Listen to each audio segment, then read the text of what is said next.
Hey there YouTube, Super Stoop here, live from the studio. Today we're going to be talking through the top 5 tips for Arena Mode on Apex Legends. Roll that intro.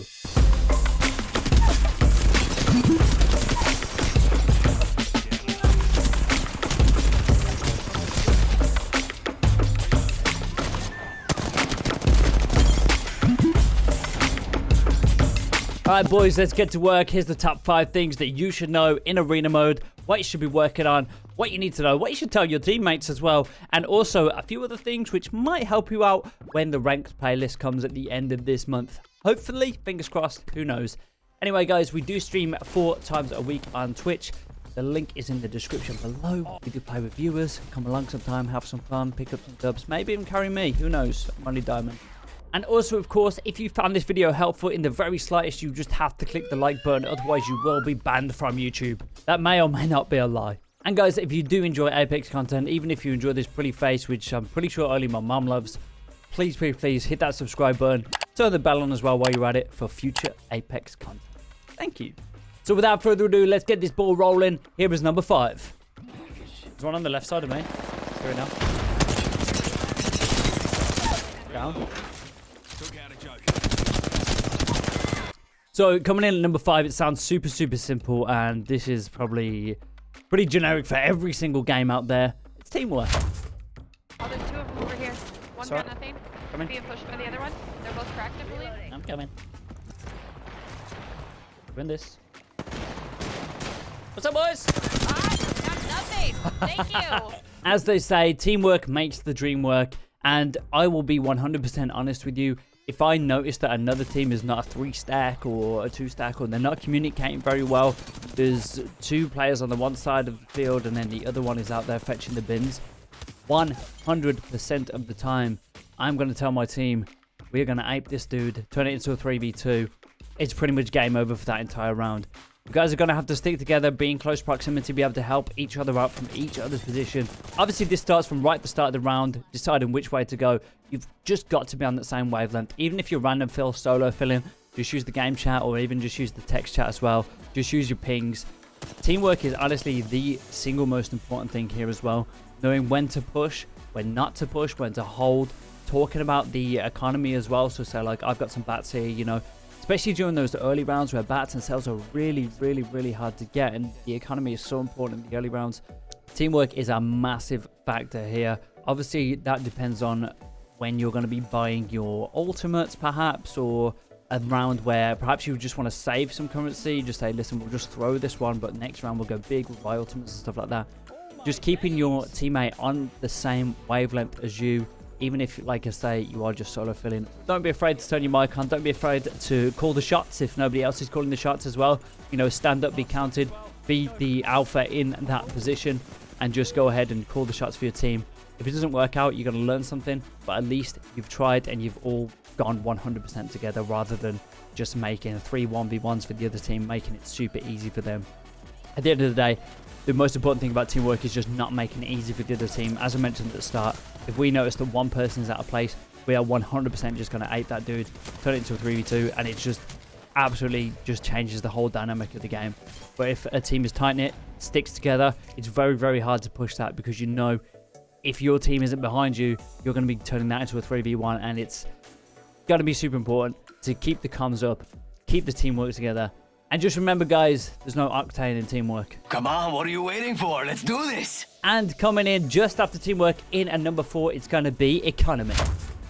So for those of you that have played CSGO, Valorant, even Rogue Company, you guys will be well aware of the economy system and how that works from round to round.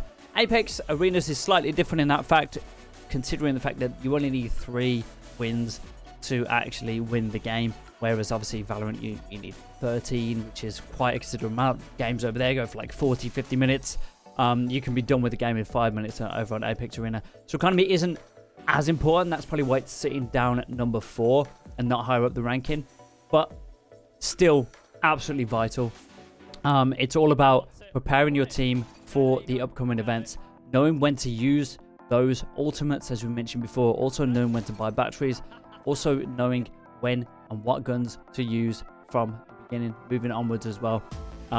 There's a lot of people out there that will have, say, 50 credits left or 100 credits left and just upgrade their Mozambique twice, and it's just, that is really anti-economy. You need to be thinking about that next round.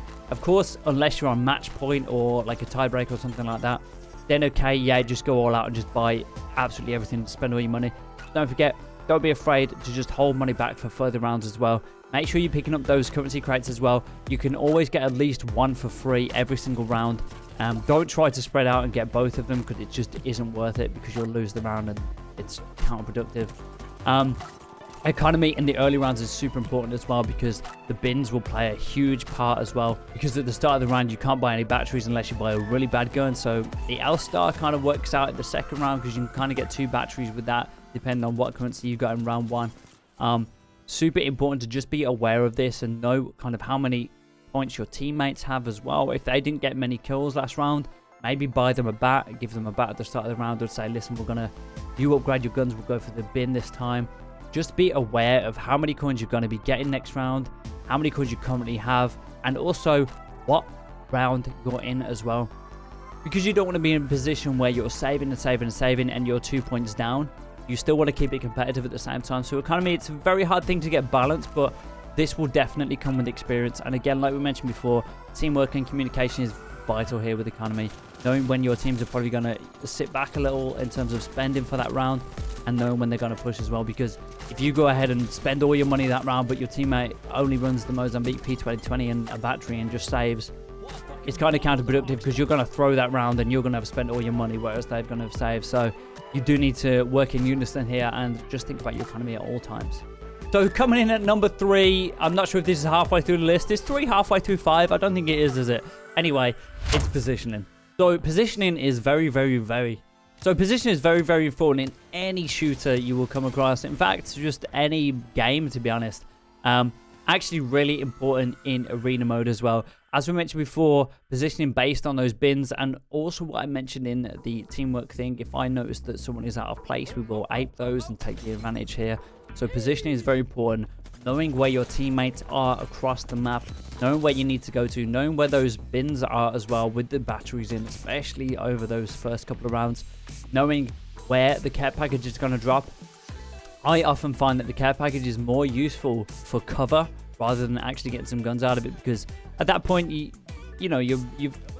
kind of got an okay gun, and it's, the care package upgrades aren't like super overpowered until the later rounds. So I usually find like it's very good for cover as well, because often the circle will pull towards sort of where the care package is. So that's a nice little tip there, just to get behind the care package when it does come down. Also, you want to be super hyper aware of the boxes and where you can get head glitches. So whether that's on top of the stairs, where your cover is. Gibby and Pathfinder very good on phase runner just behind the boxes, as they are taller characters. So they can get a head glitch over there, and they can absolutely just destroy people at long range. So if you've got a G7 30-30, even a sniper or a bow, coming from that angle is just fantastic work as well. Also remembering that on, say, phase runner, the hill is a very good advantage as well. Obviously high ground is super important, as it always has been in Apex Legends. So just make sure you're hyper aware of your surroundings, your positioning. Can I have cover here? If I push this, where am I going to go to afterwards? Where's my teammates in relation to me? Where are my teammates in relation to the enemy? Where am I in relation to everything on the map? Just hyper aware about all of the changing factors, enemies, care package, kills, your own teammates, and of course where the main damage is coming from as well, where the cracked players are, how you can rotate, and of course, with Apex Legends, the circle comes in as well. So it's all about being aware from that, because the circle does hit you very hard on this. So again, early positioning, get right in the circle, lock out where the care package is, pick up your currency, and of course try to get the bin as well if possible. If you have legends that can do that, try and get those head glitches, make sure you have good cover, and you should win the majority of your rounds just by positioning alone, especially in the early stages of any game. And coming through at number 2, I've already done a video on this before. It was actually up last week. You can check it out here.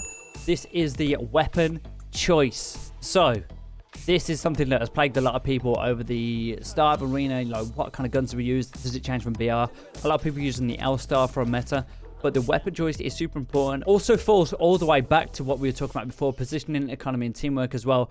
Obviously, you could have great positioning, but if you have a gun that does nothing from that position, for example, if you're sitting there with a shotgun at Evo 8. You know, you've got the Evo 8 Peacekeeper combo because you're that kind of guy. But you're on face running behind one of the boxes, which we were talking about earlier. You're just not going to do any damage. So weapon choice is absolutely perfect. Again, this weapon choice all falls back on the positioning, the economy, and the teamwork, which we've already spoke about as well. So obviously you guys need to know where you're going. Think about where that is on the map, where you're going to post up. Kind of have a bit of foresight about it. How am I going to play this round? Envision how the round is going to play out and think what is going to be the best gun for this outcome. If you know that that team pushes quite a lot, go for some shotguns, go for the R99. If you know that this team can't shoot very well, but they're very, very passive aggressive, they sit at the back, they wait for a knock, absolutely pick up the 30-30, absolutely pick up the G7, pick up a sniper, and just pick away at their shields. Play that economy game, get to the bin first, pull back, and just pop shots the whole time. Weapon choice is absolutely vital, probably one of the most important things as well.